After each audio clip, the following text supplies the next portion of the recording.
नमस्कार मित्रों, स्वागत है आप सभी का हमारे YouTube चैनल धार्मिक विचार पर।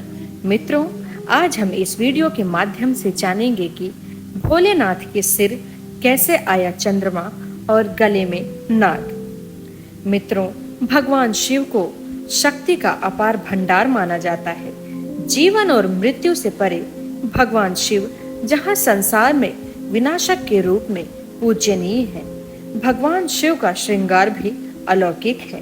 लेकिन क्या आप उनके श्रृंगार के पीछे की कहानी को जानते हैं? नहीं जानते तो वीडियो के अंत तक जरूर बने रहें ताकि इस रोचक कहानी का आप आनंद ले सकें। दोस्तों, भगवान शिव को शक्ति का भंडार कहा जाता है। इसी कारण उन्हें महान देवी देवताओं में से एक माना जाता है। इसी कारण संसार में सदियों से उनकी पूजा की जा रही है। सावन माह में तो पूरा भगवान शिव को ही समर्पित होता है।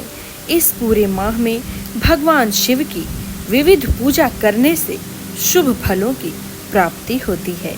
जीवन दान देने वाले भगवान शिव को लेकर काफी कहानियां प्रचलित हैं। ऐसे ही शिव पुराण में उनके रूप को लेकर कई कहानियां हैं। शिव जी का रूप देखें तो उन्हें गले में सांप, जटाओं में गंगा, माथे में चंद्रमा, हाथों में त्रिशूल, डमरू लिए हुए नजर आते हैं। तो मित्रों, क्या आपको पता है कि भगवान शिव के हर एक वस्तु किसी न किसी का प्रतीकात्मक स्वरूप मानी जाती है? तो आइए जानते हैं भगवान शिव के श्रृंगार के पीछे की अलौकिक कहानी। मित्रों, पौराणिक कथा के अनुसार जब देवताओं और राक्षस के बीच समुद्र मंथन हुआ था तो उसमें कामधेनु गाय माँ लक्ष्मी के साथ साथ हलाहल विष भी निकला था, जिससे पूरी सृष्टि को बचाने के लिए स्वयं भगवान शिव ने इसका विषपान कर लिया था। लेकिन विष का प्रभाव इतना ज्यादा था कि उनका शरीर तपने लगा था। ऐसे में शरीर के विष के प्रभाव कम करने के लिए शिव जी ने चंद्रमा से प्रार्थना की कि वह उन्हें माथे पर धारण कर लें, जिससे शरीर को शीतलता प्रदान हो। ऐसा करने से शरीर में विष का प्रभाव कम हो गया। तब से चंद्रदेव शिव के माथे में विराजमान हैं और पूरे संसार को शीतलता प्रदान करते हैं। तो शिव पुराण के अनुसार भागीरथ ने माँ गंगा को पृथ्वी पर लाने के लिए कठोर तपस्या की, जिससे वह अपने पूर्वजों को मोक्ष दिला सकें। उनकी तपस्या से माँ गंगा प्रसन्न हो गई, लेकिन उन्होंने भागीरथ से कहा कि मेरा वेग पृथ्वी नहीं सह पाएगी और वह पूरी धरती जलमय हो जाएगी। ऐसे में भागीरथ ने भगवान शिव से प्रार्थना की।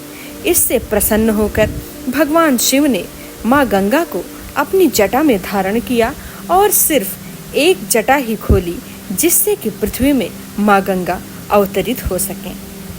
दोस्तों, भगवान शिव के गले में सर्प भी है। माना जाता है कि उनके गले में साधारण सर्प नहीं बल्कि वासुकी सर्प है। समुद्र मंथन के दौरान रस्सी के बजाय मेरु पर्वत के चारों ओर रस्सी के रूप में वासुकी सर्प का इस्तेमाल किया गया। एक तरफ देवता थे और दूसरी तरफ दानव थे।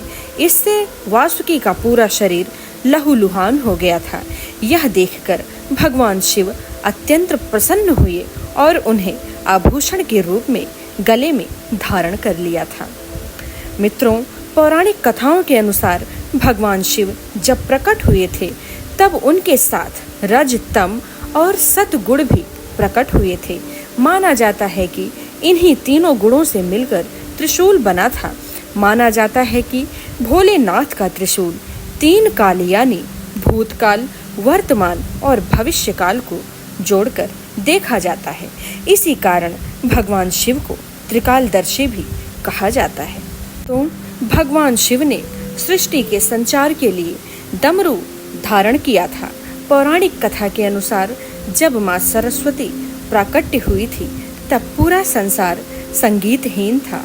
ऐसे में भोलेनाथ ने नृत्य किया और 14 बार डमरू बजाया। माना जाता है कि डमरू की आवाज से ही धुन और ताल का जन्म हुआ। इसी कारण डमरू को ब्रह्मदेव का स्वरूप कहा जाता है।